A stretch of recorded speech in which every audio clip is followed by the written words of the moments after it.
Yeah. Well, how do you go about cultivating that more meaningful? Okay, life? so How have you gone about that? this is it. So the golden rule, right? Treat others like you want them to treat you, right? Yeah. That's not all of it.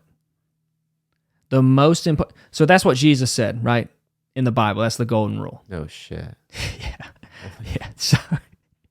So, but the first part is what people leave out, right?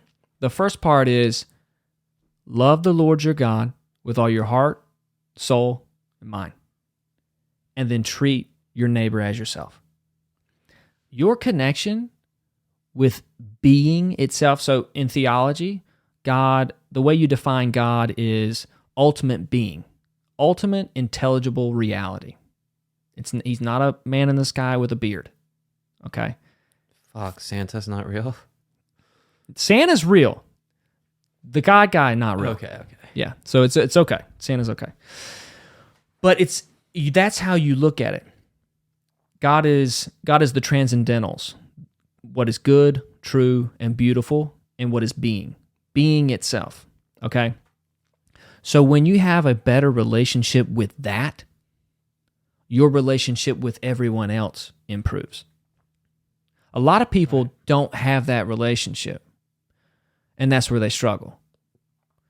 And when you mention it, people's idea of God usually comes to, or an idea of a creator, right? Of ultimate reality, is some person, some authority figure in their life when they were younger that was mean to them.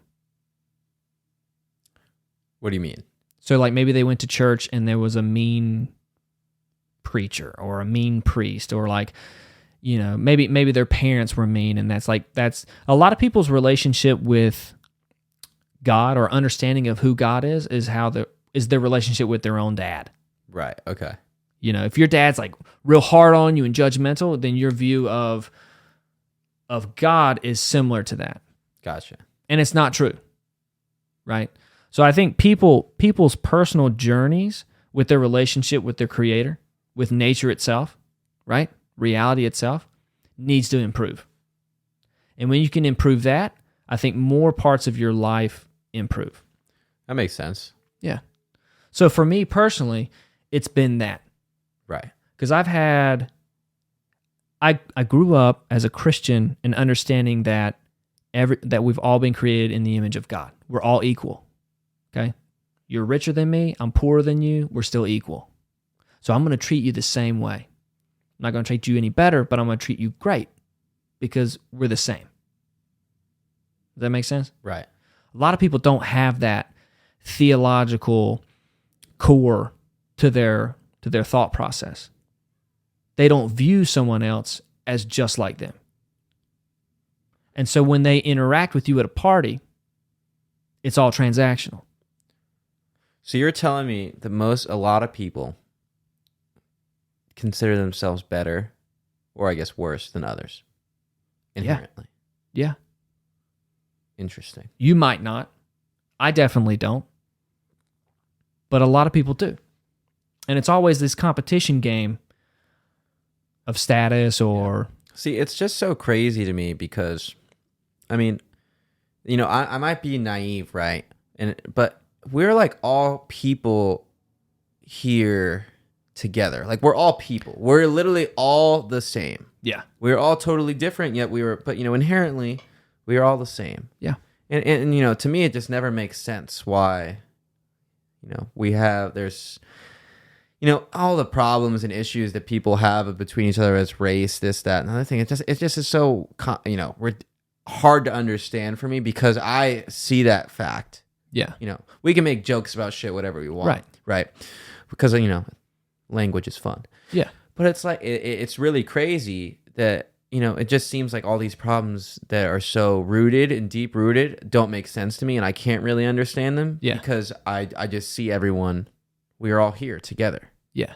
I don't care if you're, from the middle of the Yangtze River in China, it's the same, or you're from the middle of Nebraska, like whatever, you're the same person. Well, when your parents raised you, is that how they raised you? I mean, probably. Yeah, I think so. You never heard your parents saying like, "Oh, those people are shitty people." Oh no, of course not. All right. That's a lot of what, I mean, like from birth to I think 7 years old, they say that you pretty much just mimic everything around you, Right. people around you. You just mimic them. So if the first 7 years of your life, you're around people, your parents. I mean, you're around your parents more than anybody, right? When you're the kid. If they're that way, if they are always talking shit about people at the dinner table, or they're always talking down about people, that's what you do. And that's normal. Right. But if you don't have that, then that becomes normal. Okay, so you definitely can't have any kids, bro. I can't have kids. They're going to be fucked up.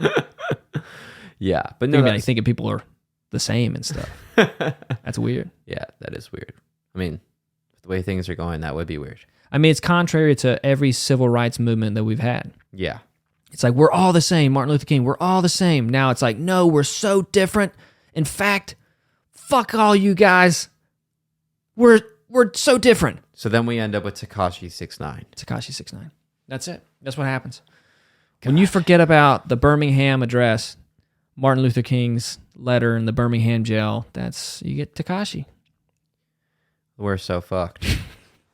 No, but dude, like a lot of people are like that, and I didn't realize that because I was very naive in my 20s as well. Yeah. I would meet people and I would assume that they looked at me the same way that I looked at them, as another person that I'm going to respect because they're a person. But it's just not true. Yeah. I mean, I don't think I've fully come to that conclusion yet, but it's wild to think. Yeah. Well, I mean, think about the people that you do get along with. Think about your friends. Right. You guys pretty much treat each other the same, right? Yeah. Yeah. Selfish people, very narcissistic people, you're probably not friends with. Right. Because they're not going to treat you that way. Yeah. Right. Well, it's wild too, because over time, I feel like I've I guess to your point, right? It's like you never do things for people or treat people in a certain way ever expecting them to do things for you back, right? That's it. You never expect it, right? Yeah. But what I found happening over time is whether you're going out of your way, being, whatever, being real, just being true, whatever, and doing things, you don't do it because you expect them to act that way back to you. But when people consistently don't, it's very disappointing and disheartening. Yeah. Because it's not that you do it for the reason to people to do it back to you, but when people don't show a similar level of care or concern, it's really disheartening. Yeah. Because you do care.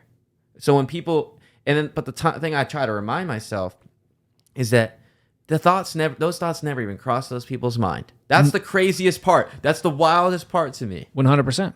That they don't even think that way. Yeah. It's not like they were like, oh, okay, I thought about it, but I'm just not going to do it. They just never thought about it. Yeah.